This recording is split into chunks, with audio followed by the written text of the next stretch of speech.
Hey, welcome back to my channel.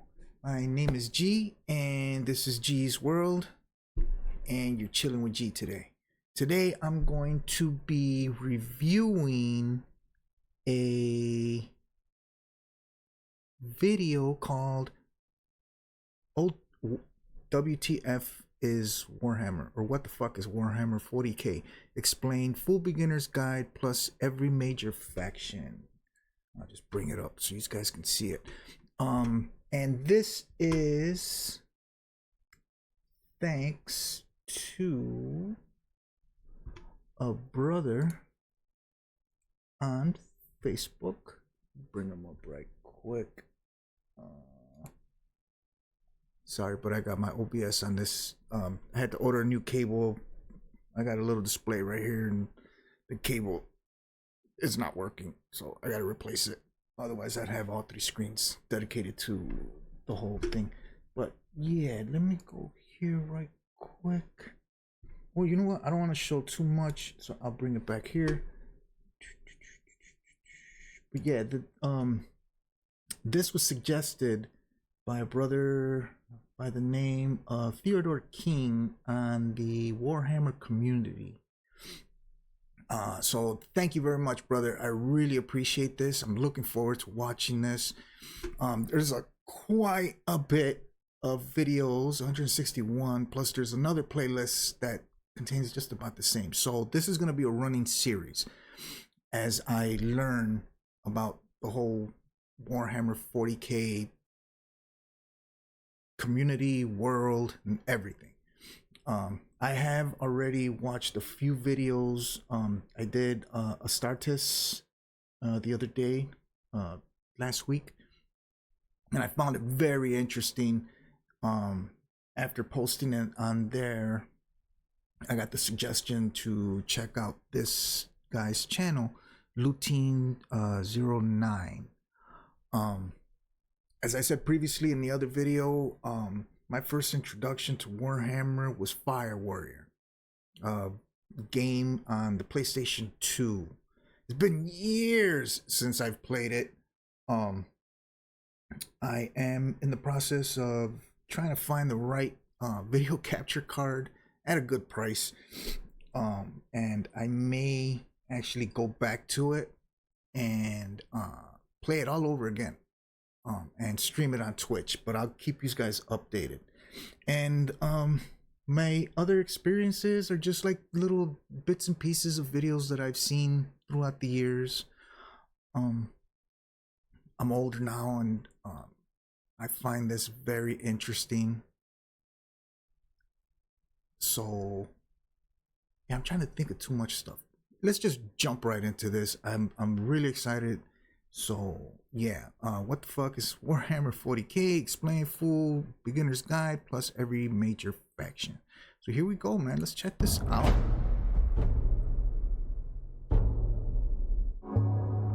Hopefully the volume is good.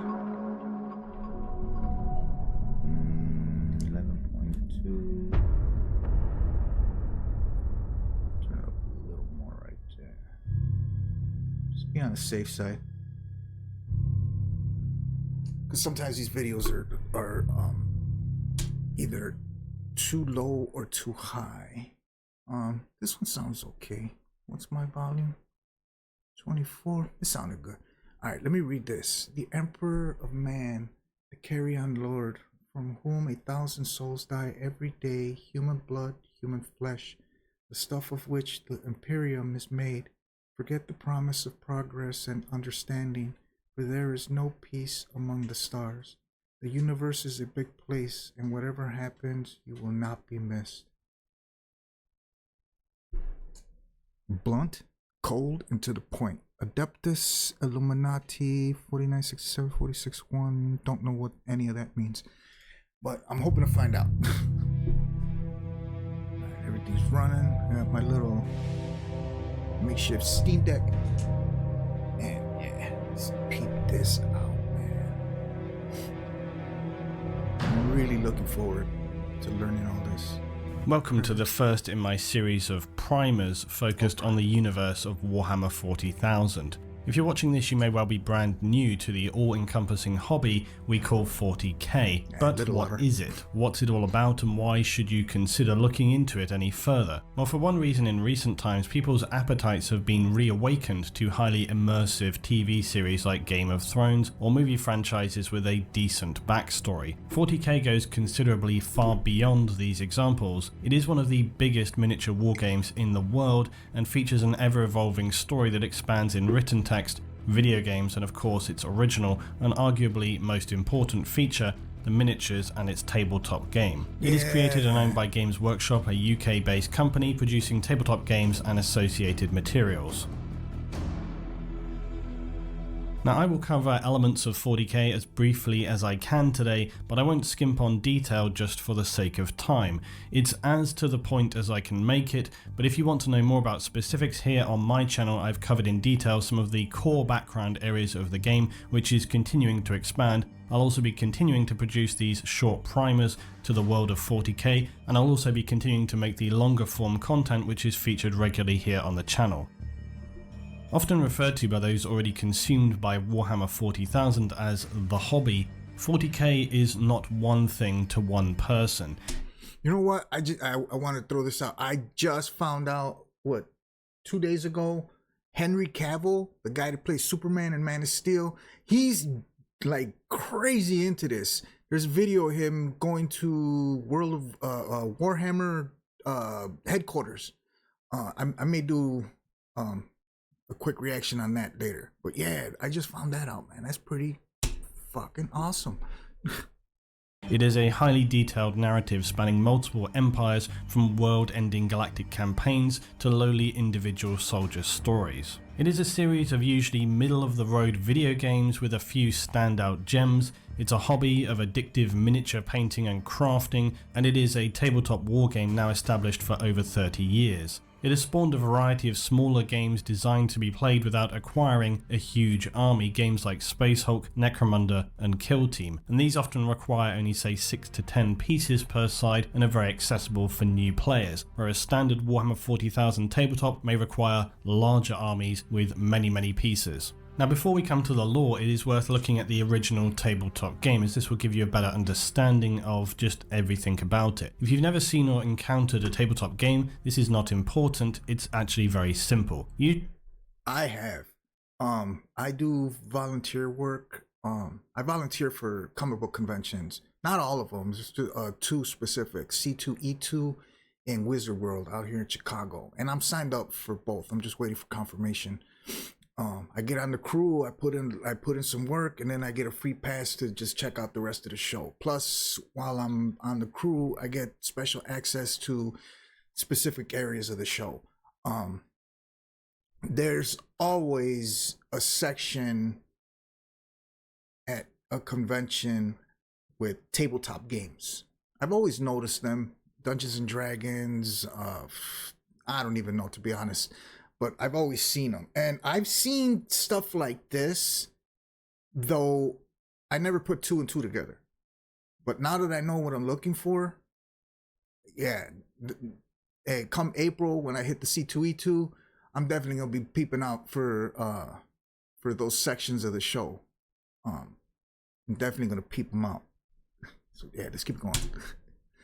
I'm looking forward to it. Usually 2 players will engage in a battle laid out on a table at your home or a gaming venue. The area of play will be set with terrain pieces, often crafted and painted by the players, and they will alternate turns moving their miniature soldiers or vehicles, and will resolve engagements through random dice rolls according to specific rules and combinations of preset unit stats. There may or may not be a mission for one side to achieve, and these games can be highly strict or open to player interpretations. Players will usually paint their miniature soldiers for use on the battlefield, and these can be in a variety of factional designs and colours. Some people prefer their involvement in 40k to be focused entirely on this hobby of painting, designing and modifying these miniature units. And this part of 40k can be just as all-consuming as the lore or the tabletop. Some may choose to split their time between each part, or devote all their hobby time to one piece of the whole 40k hobby, be that the lore, tabletop or the painting designing element.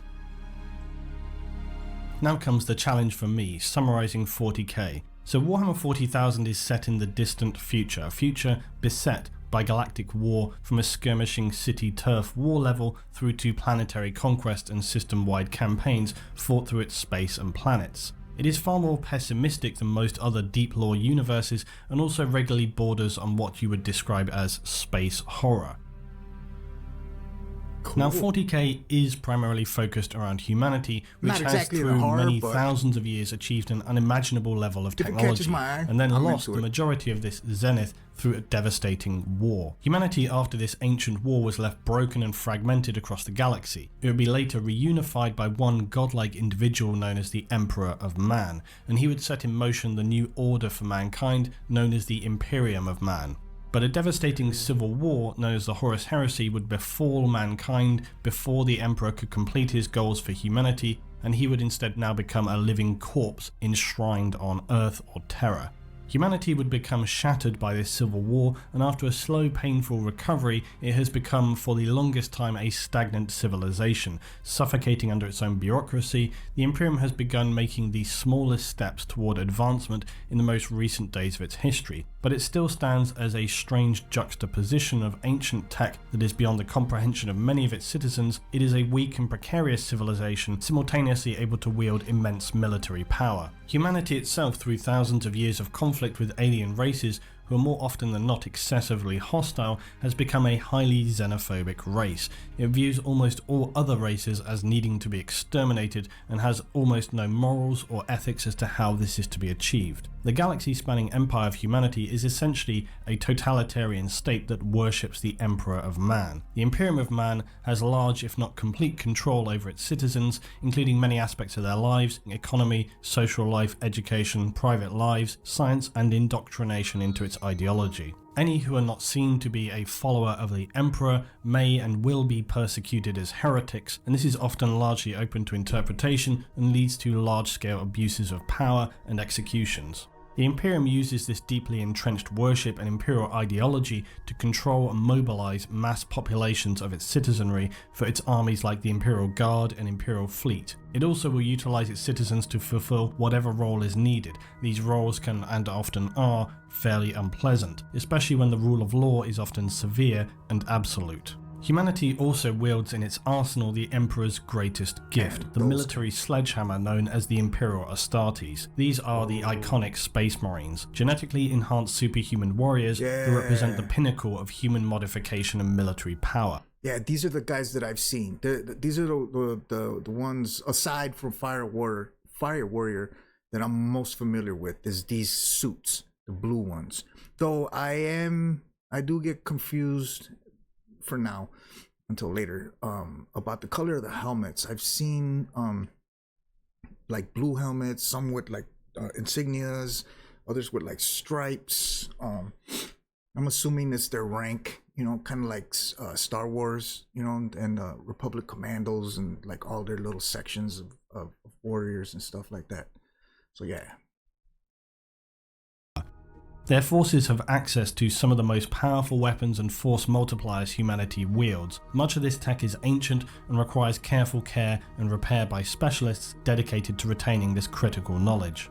But as powerful as humanity is, even with its small progression in its most recent times, it still stands on the edge of annihilation by various alien races or entities. Humanity somehow has survived to this point despite being on an almost permanent risk of complete destruction and forced extinction. Within the lore, this has nearly happened on multiple occasions, and what is left of humanity now in the Imperium of Man are the remnants of those survivors, a highly ignorant, fearful people in a fairly constant state of decay where critical technological information is often lost. The Imperium and humanity's primary goals are to locate lost technology from the zenith period of mankind, known as the Dark Age of Technology, otherwise referred to as the Golden Age. It also focuses upon the continued defense and expansion of its territories, and of course the extermination of all alien races, known collectively as the Xenos. Uh-oh. Commercials! Skip that. Xenos. Because humanity has become so violently and ignorantly xenophobic in the far future, it also has no qualms about committing planetary levels of genocide. If you're not human and don't worship the Emperor, then you are the enemy, a heretic, and must be exterminated. Like, the characters from Fire Diplomacy Warrior. is almost not a thing for the Imperium, and the usual recourse is to just shoot on sight. In fairness though, there was a time where humanity had attempted a more diplomatic approach, but this over time has just disintegrated, with most of its contact with aliens resulting in some kind of conflict. It now simply believes all other life must be extinguished, or at the very least dominated and enslaved for work or experimentation. These cases are usually quite rare. There are 6 other races that are seen as the enemies of humanity. Any of these factions can be played by you within the tabletop game of 40k or models for collecting and painting. Some players will dedicate themselves entirely to one faction, building it up, fleshing it out to the limit of their model making ability, and others may have multiple armies of different factions. The Necrons are a very ancient race, strange creatures that appear like metallic skeletons. They're actually formed of living metal. They span the galaxy and are in a continuing state of awakening from their tombs after many thousands of years of sleep. They seek to rebuild their empire and dominate the galaxy. One of their key abilities is that of reanimation. They can reassemble themselves after death and fight on. They're also generally mindless automatons. How this came to be is another story. Now, Games Workshop has seen fit to recently rename some of its units, largely it seems for legal reasons, but since forever this faction has been known as the Eldar. More recently it is known as the Eldari, but basically... Oh, well, hold on. I saw the name change. I was like, what's going on? Recently renamed some of its units, largely it seems for legal reasons, but since forever this faction has been known as... It's pronounced the same though. Some of its units, largely it seems... This thing never jumps back the way you want it. Now, Games Workshop has seen fit to recently rename some of its units, largely it seems for legal reasons, but since forever this faction has been known as the Eldar. More recently it is known as the Eldari, but basically it's the Eldar. These are derived from the elves of many more fantasy games and are basically space elves. Despite this quite simplistic analogy, the Eldar have a rich and tragic lore. Because of past disasters that have left the Eldar with no homeworlds to speak of, they now travel the galaxy in vast ships known as craft worlds. That looks dope. Like straight up, man. Reminds me of the bad guys in Stargate Atlantis. Can't think of their names right now. That looks badass. Hell, I might draw that. That looks really cool. You know what? Let me take a screenshot right quick while I gotta pause. I won't have to come back later. I'll take a screenshot. I might actually draw this real quick. Wouldn't take me long either. Very cool. Alright. Keep going. The Eldar wield powerful weapons, but are generally... What's the thing called? Masters that have left the Eldar with no homeworlds to speak of, they now travel the galaxy in vast ships known as craft worlds. The Eldar wield powerful weapons, but are generally physically weak, and they also have immense arrogance towards other races. Their defining feature, and to some degree their biggest flaw, is that the Eldar are very powerful when it comes to psykers and psychic abilities drawn from the warp. The Dark Eldar are essentially space pirates who live lives of excess and sadistic torture porn. Anyone who looks like they're about to be captured by the Dark Eldar is rarely something that you would want to contemplate, and suicide would generally be significantly preferable. A faction of many faces and contradicting goals, Chaos is as its name describes, and it originates from the parallel dimension known as the Warp. And this dimension is a reactive plane of existence that absorbs the most powerful emotions and desires of mortal creatures. The reactive immaterium would lead to the birth of entities of godlike power, the Chaos Gods. They each focus on specific mortal desires. Khorne is the god of blood, representing war, rage, and hatred. Tzeentch is the changer, representing ambition, scheming, conspiracy, and sorcery. Nurgle is the plague god, representing mortality, morbidity, and despair. And Slaanesh is the god of lust, greed, excess, pleasure, pain, and perfection. The continuing desires and emotions of the galaxy's inhabitants sustain these entities. However, they also reach out into the mortal realm through their manifested entities made from the warp known as demons. and these hellish creatures are enough to send ordinary citizens insane on sight. They're backed by traitors to the Imperium, the corrupted Chaos Space Marines. The gods of chaos and their agents can also infect the minds of mortals, and often cults and worshippers may spring up on planets across the Imperium. This is again one reason why the Imperium of Man is so ruthless about purging heretics. While chaos itself in the material world appears as one enemy that simply wages war, it is in fact in an internal conflict within itself. Each of the chaos gods fights for domination over the others, and this occupies the majority of their focus and energy. Each god's ultimate goal is complete domination of the Immaterium, a goal which seems unattainable and dangerous to their own existence were it to come to pass. Chaos is one of the most varied and pervasive forces in 40k and has many forces operating under its banner, some dedicated to a specific god, others that simply worship chaos undivided. YouTube Premium is ad-free YouTube and the YouTube Music app all together. Some days I get them a lot, other days I barely get them. Now everybody knows the orcs, right? Middle Earth and all that crap? Yeah. Not these orcs. These are more Mad Max Fury Road crossed with British football hooligans, and then you're in the right ballpark. Also in space. I like space orcs are likely a genetically designed species focused for hyper-violence and to be almost impossible to permanently exterminate. They are as hilarious as they are dangerous, and their entire society focuses around casual violence. The orcs, though, are also probably the most sunny and optimistic of all races, strangely. Their genetic disposition sets them to see things as generally good and enjoyable, especially when it comes to fighting. And they never really see failure as a negative, because it means you just get to have another go later. They also operate more on instinct by design than learned knowledge, and their willpower becomes more powerful the more orcs are present, meaning when they are collected en masse, they can literally will things to be true by collective belief. They also have a strange ability to just cobble together vehicles and weapons from scrap. They also have no real governing structure. Leaders are chosen by progressively being better at smashing their rivals' heads in, until an orc eventually reaches the position of being a war boss. When orcs collect in huge numbers, they may launch a massive campaign of raiding and attacking anything that's not orc by launching a warg, essentially a huge, no-holds-barred slaughter fest. Anything in the way, best dig in or get the hell out. The Tau are one of the newer races and are fast learning that the galaxy is not a friendly place. The Tau operate similarly to the orcs on a more optimistic level, but that's about as far as their common ground with the orcs goes. Ooh. Because the Tau exist on the fringe of the Imperium and are unusual as they actively encourage other races to join their cause. They collectively follow an ideology known as the greater good. This is their guiding principle that working together is better than working against one another, as this leads to a... Hold on. That is the... Hold on. That's the... Fire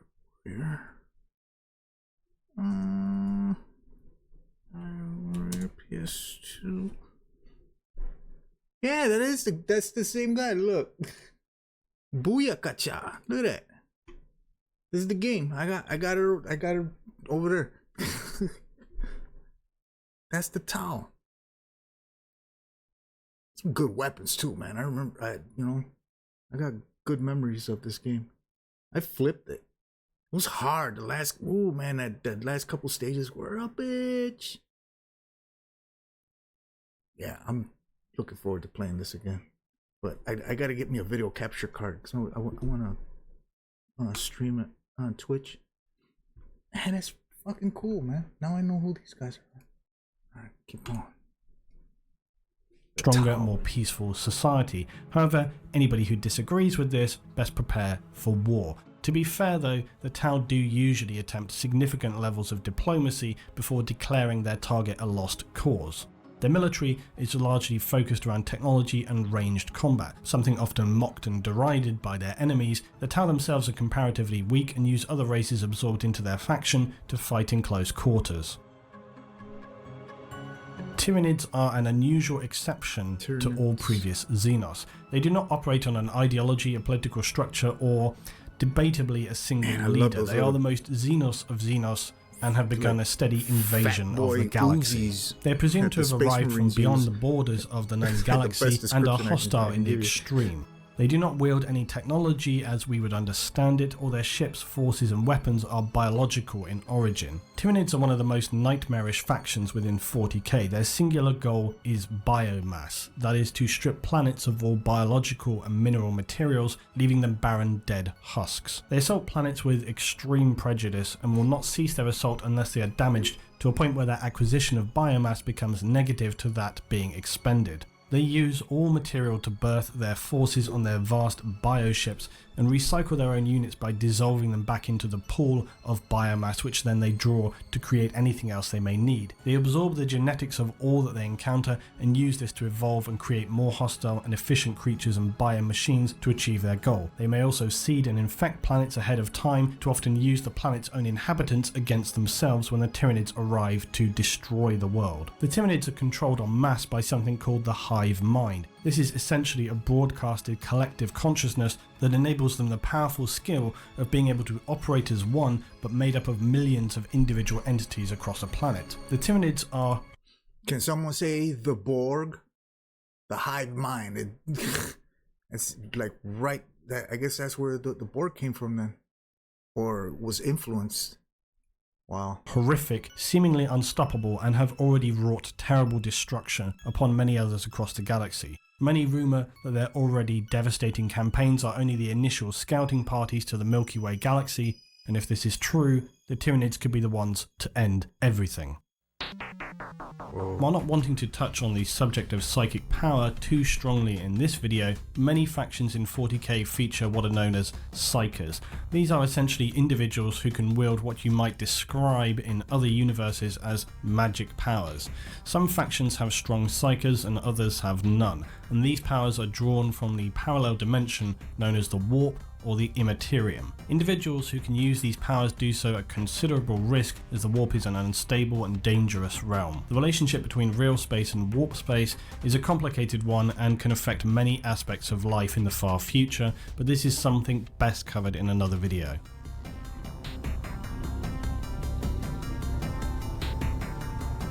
The takeaway for you today is that Warhammer 40,000 is a world of vast-scale warfare and complex interfactional and internal factional power struggles. 40k is by its very nature often absurd to the extreme. Sometimes this can be somewhat detrimental to its own narrative because when everything is supersized and extreme in the extreme, suddenly everything looks kind of the same and then it becomes arguably less impressive. However, 40k just owns its own absurdity and it's something that you just have to roll with and suspend your disbelief. For many who are obsessed with 40k, the hyper-violent, xenophobic, genocidal nature of its occupants is largely a source for much dark humour. Most people that are into Warhammer, they don't take it too seriously, but it is also fun to take things in 40k very seriously because it contains so much detail. But simultaneously, there are many memes and pure nonsensical comedy that comes from 40k because of just how extreme it is. The classic It Sounds Like Heresy being one such example whereby anyone who dissents from the official line of thinking is declared a heretic and executed on the spot.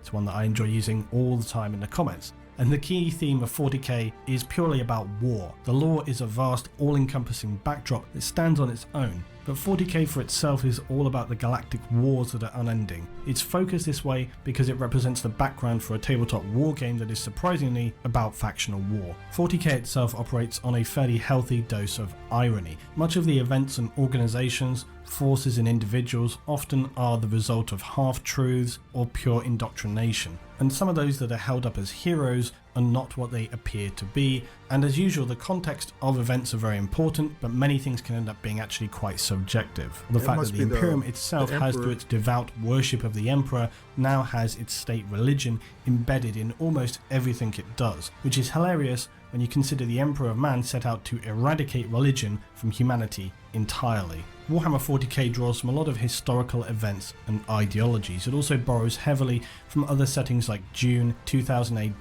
Lovecraftian influence, obviously Tolkien, and even older texts like Milton's Paradise Lost and the Divine Comedy with Dante and the Inferno. 40k has continued to be fleshed out over time and it shows no signs of abating. If anything, it's moving forward. This is what I was referring to earlier.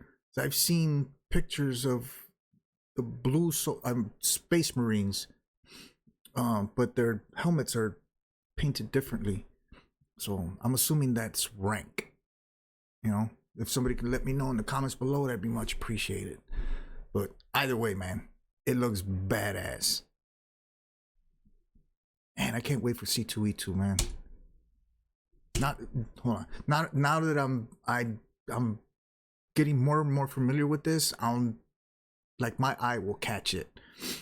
You know, definitely gonna try to get some pictures, man. I hope somebody cosplays at a faster pace than ever. One of these it suits. is a universe that has consumed me for some 30 years, and I highly recommend that you allow the darkness of the far future to enter your life. You may live to regret it, but you will undoubtedly enjoy it. Thanks for watching, guys. As always, if you have a suggestion for what my next 40k primer should be, tell me in the comments. If you want to learn more about Warhammer 40,000, check out the video on the end screen to the left, or my collected playlist of content to the right. This is Luton. I'll see you in the next one. Man, I love some of this art. Like, it really jumps at me. You know, my two favorite artists, Todd McFarlane and Jim Lee. There's a few others, I just can't think of their names offhand right now. What's up, buddy? Harper's right here. Also reminds me of there's a book called the H.R. Geiger's Necronomicon 2. I have it. A friend of mine gave it to me a long time ago.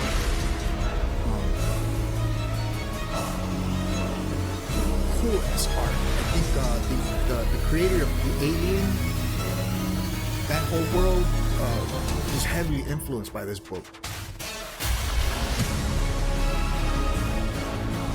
Yeah, see, like that just, it looks sharp. That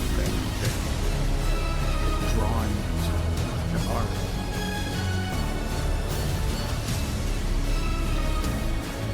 Suits, everything, man.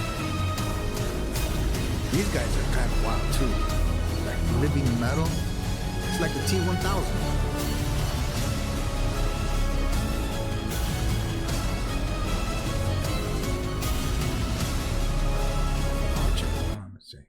Camouflage is the color of fear. I have no need to hide from my foes. I have no fear of death. My colors I wear openly. They are louder than any words. I am proud to live. I am proud to die. Carib Cullen of the Red Scorpions. That's another thing too. There's so many different like types of soldiers. Obviously I've heard of the Space Marines. Now I know who I know who the guys in Fire Warrior were, the Tau. There's one soldier that I came across a couple days ago, Raptors. That one really caught my eye because that's my gamer tag. I actually got it. I've had my gamer tag since the Nintendo 64. I got that name from playing Turok Rage Wars. Because I was just a beast with the Raptor. People hated when I played. I used to just rip through everybody. That's how I got that gamer tag. So every time I see the word Raptor, it's just, you know, it clicks in my head. But yeah, definitely cool. Anything else?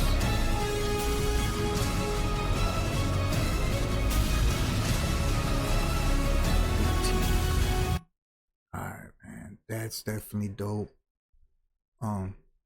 As you can see, there's a bunch. I'm gonna do this one next. Probably do that tomorrow. It's kind of late already. Oh, and the name of the bad guys in Stargate Atlantis, the Wraith. You know, just wanted to throw that out there before I forgot. Yeah, man, the look, the feel, definitely looking forward to learning more. And like I said, I'm gonna be volunteering at the C2E2 this year. So definitely gonna be looking for the game section. They always got a game section, like, and it's huge room, always huge. There's all sorts of stuff going on. But now that I know what this stuff, what I'm looking for, you know, I'm just gonna go in there and be like, right there, I gotta go check that out. Because they got so many games, Dungeons and Dragons, this, and just a bunch of other tabletop games, and I'm not familiar with them. Though I was aware that Warhammer was initially a card game, I think, that turned into the little figurines and the paintings, you know, painting them and everything.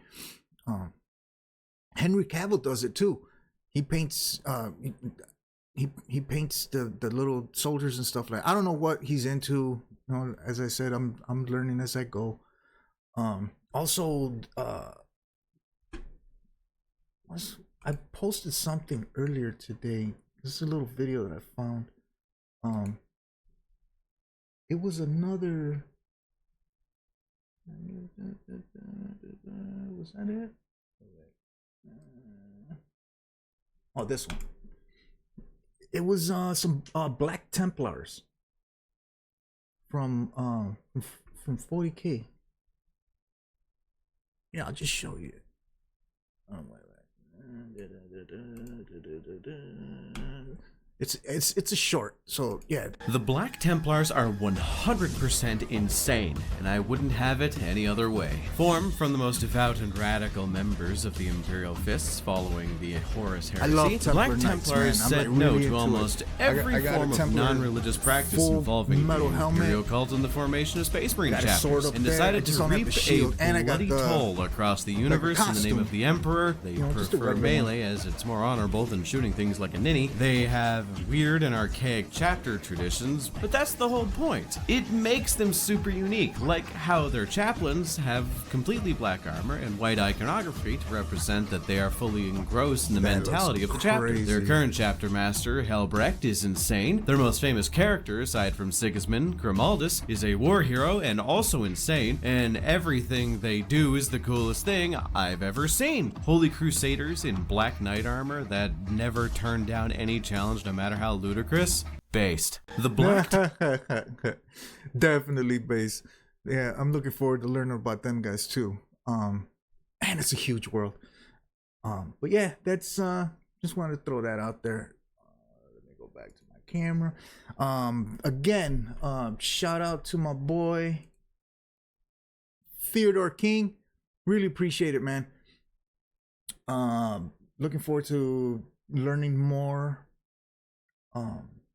Got some chores to do tomorrow. I'm actually thinking of stopping by this comic book store that's near me, because I do remember going in there a couple months ago, pick up some comic books, and I do know that they have something in the back that has something to do with tabletop games. I don't know whether or not they got 40K Warhammer back there, but I did see that they had like a whole little section up against the wall of model paints. I remember the guy was telling me something about that they paint their little figurines. I don't remember what games.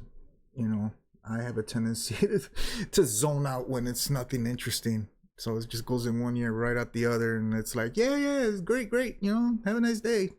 You know, get my receipt and I'm out. But yeah, I'm gonna check that out. And that's it for today. If you like this video, man, give me a thumbs up. Leave comments, suggestions below what you think I would like to see. Insofar as you know, learn about other stuff. As far as this is concerned, I'm definitely gonna do a whole series. I'm just gonna knock them all out one after another as I learn. So thank you for joining me. Take care and see you in the next one. Peace.